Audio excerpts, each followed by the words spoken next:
Buenos días, hermanos. Estamos en el devocional del día miércoles y empezando con el segundo libro de Samuel, ¿verdad? Seguimos con los libros de Samuel, pues abarcan desde los jueces hasta la vida del rey Saúl y del rey David. Entonces, seguimos con la vida del rey David, ¿verdad? Y lo más importante que hay en estos capítulos que me tocó a mí es el 1, 2 y 3, pues vemos la muerte del rey Saúl, la muerte de su hijo Jonatán y la muerte del general Abner, ¿verdad? Y algo importante que puedo rescatar es en el capítulo 2, versículo 1, ¿verdad? Que es importante mencionarlo. Después de esto aconteció, después de la muerte de Saúl, que David consultó a Jehová diciendo, ¿subiré a alguna de las ciudades de Judá? Y Jehová le respondió, sube. David volvió a decir, ¿a dónde subiré? Y él le dijo, a Hebrón.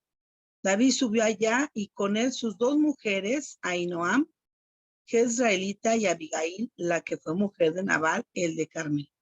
Llevó también David consigo a los hombres que con él habían estado, cada uno con su familia, los cuales moraron en las ciudades de Hebrón. Vinieron los varones de Judá y ungieron allí a David por rey sobre la casa de Judá.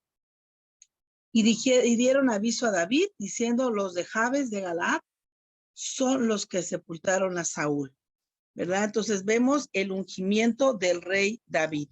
Aunque en Primera de Samuel, capítulo 16, ya se había ungido al rey David secretamente por parte de Jehová, cuando estaba todavía Saúl ungiendo y Dios lo desecha por desobediencia, es ungido David, ¿verdad? Pero vemos algo aquí muy hermoso, que es ungido en Judá.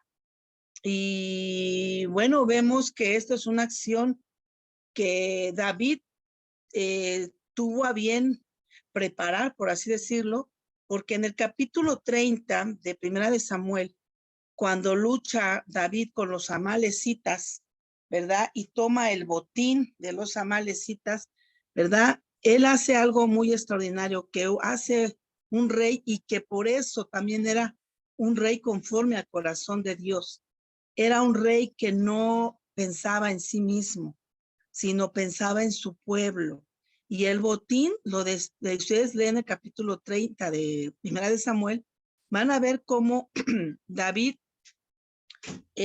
distribuyó el botín en su pueblo. Y no solamente eso, sino también mandó botín como muestras de regalo y agradecimiento a Judá. Y estas acciones que tuvo David con ellos, pues ahora eran las consecuencias a sus buenas acciones. Lo apoyaron, ¿verdad? Y lo ungieron como rey. Entonces, a lo mejor le podamos llamar, ¿cómo se llaman? Golpes políticos o acciones políticas, pero yo no veo a veces en presidentes que piensen tanto en su pueblo como lo hizo David. Ese era un rey que siempre pensó en su pueblo y no pensó en sí mismo. Ajá. Entonces, y siempre consultó a Jehová. Lo vemos aquí consultando a Jehová, ¿verdad? Y en todo momento él consultaba a Jehová. Entonces, por eso se dice que era un hombre conforme al corazón de Dios, ¿verdad? Y tanto que aún consultaba a Dios y no pidió o no fue parte de la muerte de Saúl, de la muerte de Jonatán y ni de la muerte de Abner.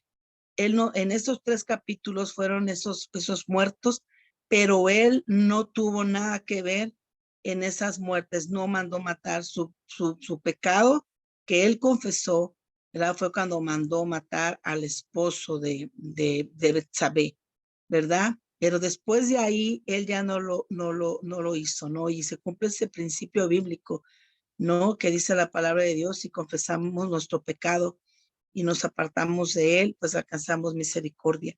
Y eso fue lo que alcanzó el rey David, misericordia. Él siempre respetó a Saúl como el ungido de Jehová. De hecho, el hombre que llegó aquí en el capítulo 1 y que le dijo a David que él había ayudado a morir al rey Saúl, pues de hecho traspasó, que le ayudó a traspasar la lanza, pues el mismo rey David le sentenció a muerte por haber matado al ungido de Jehová, ¿verdad? Igual lamentó mucho la muerte de su amigo Jonatán, ¿verdad? Y también aún así a Abner tuvo la oportunidad de matarlo, de ver,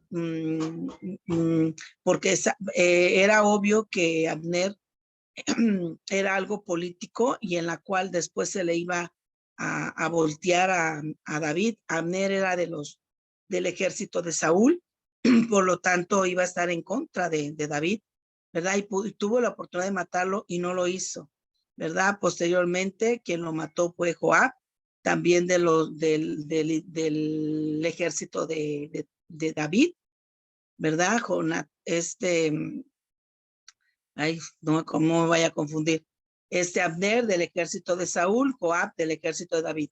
Y fue el que le dio muerte a Saúl, perdón, a Abner, porque él había mandado matar a su hermano, ¿verdad? Entonces le dan muerte, pero David no estuvo de acuerdo con que le hubiera dado la muerte. Él ya le había perdonado la vida, aunque sabía que Abner podía intentar matarlo a él también.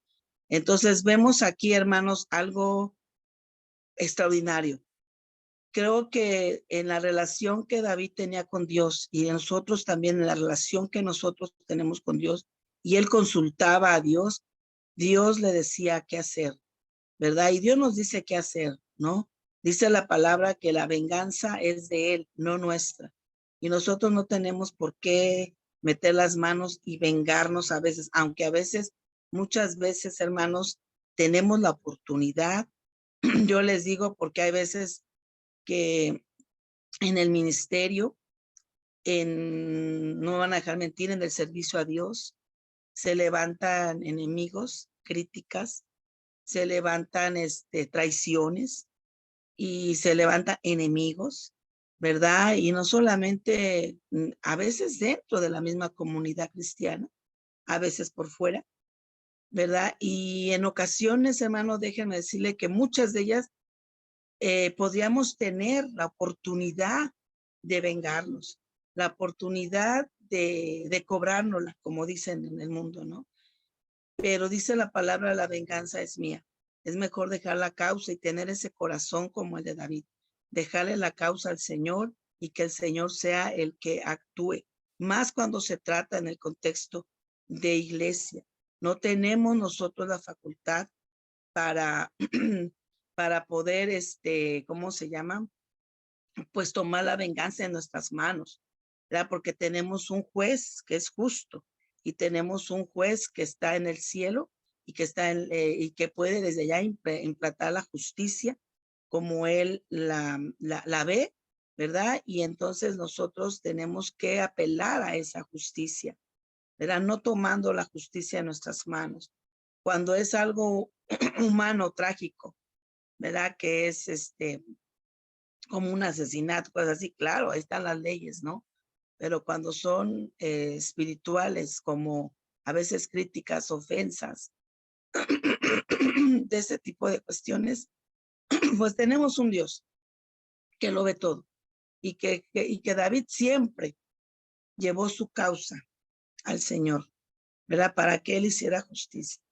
Y nosotros vemos que el Señor a veces hace justicia. Yo lo he visto en mi propia vida, lo he experimentado. Pero a veces el Señor prepara nuestro corazón y no obra. A veces pensamos nosotros si queremos que les caiga fuego del cielo y los destruye inmediatamente, pero hay veces que no lo hace porque nosotros tenemos un corazón duro en la cual queremos ver que la otra persona sea destruida. Y ese no es el corazón de Dios. Ese no era el corazón de David, ¿verdad? Sino que tenemos que tener misericordia. Y cuando nosotros alcanzamos a perdonar, a tener esa misericordia, y el Señor actúa entonces y implanta su justicia sobre aquellos que nos han hecho mal, y vemos que les está yendo mal por alguna circunstancia, entonces nosotros podamos tener misericordia y implorar al Señor, Señor, ten misericordia de ellos. Sí, porque entonces ya iba el perdón que nosotros podamos darle a esas personas. El Señor no quiere que nosotros nos alegremos por lo que les pasa a nuestros enemigos o a aquellas personas que no nos quieren o que nos han hecho tanto mal. Ese no es el corazón de Dios. Él quiere que cuando nosotros veamos que ellos están en alguna situación difícil, tengamos misericordia de ellos, ¿verdad? Porque entonces también así nosotros alcanzaremos misericordia, ¿verdad? Entonces ese fue el corazón de David. Vio morir a sus enemigos, a Saúl, vio morir a Abner, pero no se alegró de ello. Sin embargo, ¿verdad? Hizo todo lo contrario y, y pidió que se hiciera justicia, ya estando ellos muertos. Aplicó justicia, ¿no? Algo que podemos ver que desgraciadamente en nuestro mundo, nuestros líderes a veces no lo hacen, ¿verdad? Pero podemos aprender mucho de lo que significa la justicia de Dios. Y esta es la justicia de Dios, ¿verdad? Entonces, hermanos, aprendamos de David, del corazón de David, de que no solamente lamentó la muerte de aquel ser que amaba grandemente, que era Jonatán, y que Jonatán amaba grandemente a David, ¿verdad? Sino que también él amó a aquellas personas que no lo querían. Y esta es una gran enseñanza para nosotros, ¿verdad? El hacer las cosas buenas cuando nos hacen algo malo. Eso es bíblico, ¿verdad? Dice la palabra de Dios en el Antiguo Testamento, amar a amar a tu prójimo como a ti mismo. Pero Jesús fue más allá y dijo, yo también os digo que también oremos y amemos a vuestros enemigos, ¿verdad? Entonces todos nosotros en alguna ocasión puede ser que se nos levanten enemigos, que se nos levanten personas que no nos quieran, ¿verdad? Pero podamos nosotros entender cuál es el corazón de Dios. Amén. Entonces vamos a orar y no fraquearles la muerte o pedir la muerte para ellos, sino pedir misericordia para ellos. Amén. Vamos a orar. Padre, te damos gracias, Señor, por este día maravilloso, Señor. Gracias porque nos hablas a través de tu palabra, Señor, de estos capítulos, Padre, hermosos, en la cual el rey David nos enseña, Padre, que fue misericordioso, mi Dios, a pesar de que murieron sus enemigos, Señor, y le quisieron hacer tanto daño, Padre, él impuso una justicia justa, Padre, conforme a tu corazón. Padre, tuvo misericordia de los hijos de Saúl. Gracias, Padre Celestial. Y nosotros también podemos aprender de ello, Padre, de tener misericordia, Señor, y ser un ministro, un líder, Padre, conforme a tu corazón.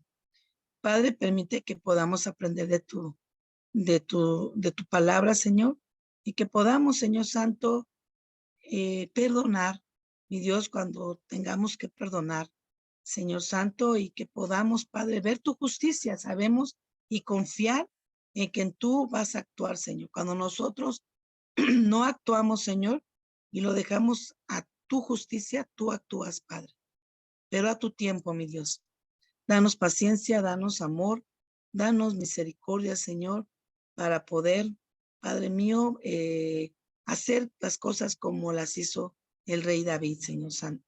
Se equivocó mucho, sí, Padre, pero también hizo cosas muy certeras, Padre, como rey, como ver por su pueblo, Señor Santo, y no ver por sí mismo. Danos ese corazón, Padre, para no ver por nosotros mismos y llevarnos la gloria a nosotros, sino para ver por tu pueblo, Señor, y para que la gloria, Señor, sea tuya, mi Dios. Gracias te doy. En el nombre precioso de Jesús te doy la gloria y la honra. Amén. Hermanitos, que Dios les bendiga.